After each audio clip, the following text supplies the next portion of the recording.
Selamat sore. Terima kasih sudah mengajak Kak Dapat untuk hadir di forum ini. Jadi sedikit menjelaskan apa itu Kak Dapat ya. Sebenarnya Kak Dapat itu dua orang, saya Barga dan satu lagi Yogi. Kebetulan sedang dalam perjalanan ada kelas di Jogja berhalangan. Kak Dapat itu jadi adalah sebuah wadah keresahan dan ruang untuk kami memperluas proyeksi terhadap gamelan itu sendiri, dan kami mencoba untuk menyentuh ruang-ruang yang sebelumnya belum pernah atau jarang tersentuh oleh gamelan. Dengan bayangan seperti, dengan sudut pandang orang Bali mungkin sulit membayangkan gamelan genderwa yang untuk bermain di ruang-ruang underground atau klub dan sebagainya, mengingat instrumen tersebut sangat erat kaitannya dengan ritus atau kegiatan spiritual yang ada di Bali. Dengan demikian kami berharap agar hal tersebut dapat menimbulkan perspektif-perspektif baru yang atau lain dan dapat memperluas lagi ruang eksplorasi di dalam gamelan. Dan untuk acara ini, untuk acara besok, kami akan membawakan materi di album pertama kami yang tahun ini kami baru merilis, sebuah album yang terinspirasi dari fenomena Black Magic dan urban legend yang ada di Nusantara, dan kami mencoba menginterpretasikan fenomena mistis lewat pengalaman imajinatif dan auditif kami dengan wilayah tafsir yang luas. Saat ini kami menggunakan jegok dan genderwayang. Jegok adalah instrumen bambu dari Bali Barat, dan genderwayang sesuai namanya adalah instrumen pengiring wayang kulit untuk di Bali. Selain itu digunakan pada ritual-ritual keagamaan di Bali. Pemilihan instrumen ini kami anggap menarik. Genderwayang yang lahir dan erat dengan spiritual bertemu dengan jegok yang lahir dari masyarakat yang lahir di daerah yang konon dalam tanda kutip buangan ya. Secara bahan juga menghasilkan timbre yang berbeda. Jegok dengan bambu dan genderwayang dengan kerawangnya. Pada akhirnya tidak mau membatasi diri dengan panggung, pilihan musik dan gamelan yang digunakan sangat memungkinkan untuk berubah seiring berjalannya waktu. Dan kejujuran bagi kami adalah modal yang sangat penting untuk mencapai kepuasan kreatif, tentunya yang sangat subjektif bagi kami. Terima kasih. Musik tradisional dan elektronik gitu ya. Selanjutnya silakan Bang Rino dari Riau Ritem. Baik, Assalamualaikum warahmatullahi wabarakatuh. Terima kasih buat Dewan Kesenian Jakarta, Mas Adra, Mas Imam, Mas Khalil, dan seluruh komite lainnya yang telah mengundang Riau Ritem di International Ethnic Music Festival 2022 ini. Nah, sebenarnya kami sangat ini merupakan sebuah kehormatan ya, sangat berbangga sekali bisa manggung di Jakarta, karena selama ini kita selalu di pinggir-pinggir manggungnya gitu Mas. Dan Riau Ritem tahun ini sudah mencapai usia 22 tahun.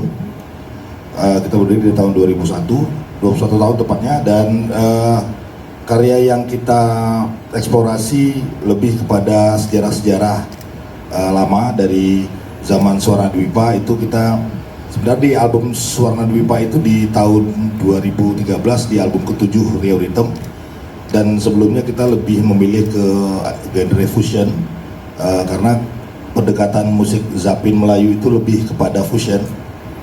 Dan di 2007 kita mulai merubah konsep dan mengganti seluruh pemain untuk yang bisa eksplorasi lebih dalam, karena secara sejarah itu saya waktu itu meriset Swarna Dwipa itu lebih kurang 5 tahun, dari 2007 sampai 2012, dan 2013 mulai mengeksplorasi karya selama 2 tahun, dan 2015 kita launching album ke-7 di album Sound of Swarna Dwipa. Nah, di album ke-8 kemarin saya beriset selama 2 tahun tentang Panglima Awang atau yang lebih dikenal dengan Henrique de Malacca, pada abad ke-15 perjalanan Ferdinand Magellan dengan kapal Victoria, dan ini kemarin kita launching di saat pandemi Covid 2020 dengan orkestra, dan juga kita kolaborasi pernah dengan Okas Vinkulos tahun 2018 dan 2019. Jadi untuk besok malam yang akan kita suguhkan itu ada 3 konsep album ya, 3 konsep album yang jelas kita bagaimana merekonstruksi sejarah melalui bunyi. Jadi kenapa 5 tahun lamanya konsep Suara Dwipa itu kita tidak ada satupun pencatatan di dalam riset-riset tersebut gitu.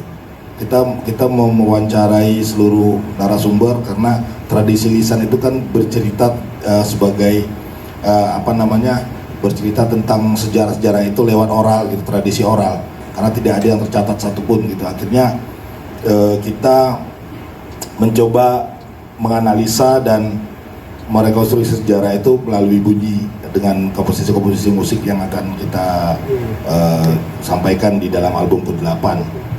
Selamat sore, nama saya Cristina Duque, saya dari Ekuador, Amerika Latin.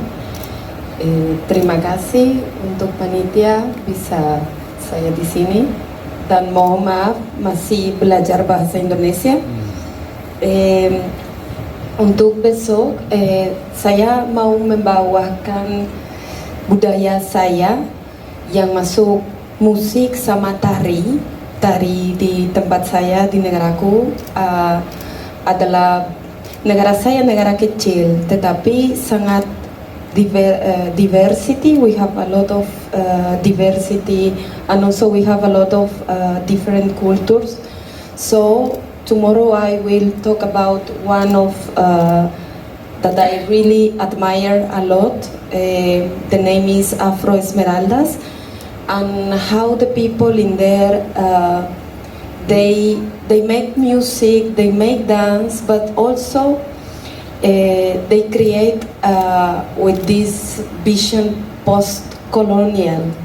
So I think also this is very interesting if like as an artist to know about the history and also how the culture can be a tool as an identity of people.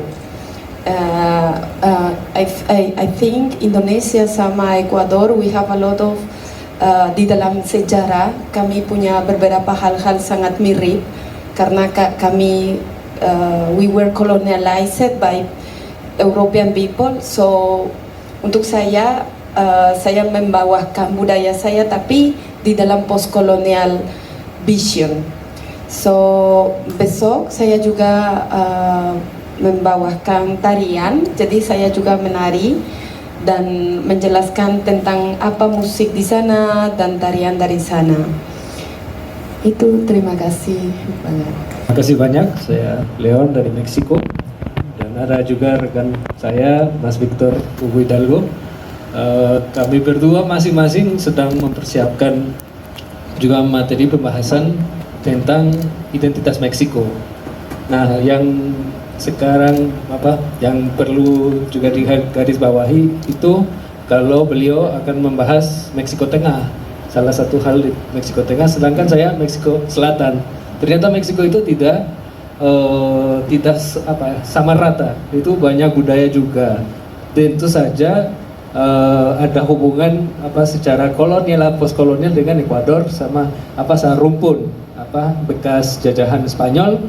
Dan itu semoga kita bisa belajar bersama-sama tentang Amerika Latin itu, karena itu Latin di paham itu seperti lagu Despacito atau reggaeton, salsa ya ada, dan orang-orang kita ya senang, tapi itu bukan segalanya. Itu ada banyak hal yang perlu digali, dan dari perspektif Indonesia menurut saya bagus untuk dibahas, dan selama kami masing-masing kami bertiga berada di Indonesia jarang ada forum untuk membahas hal ini ya. Dan terima kasih kepada TKJ untuk undangan kepada kami ya. Terima kasih.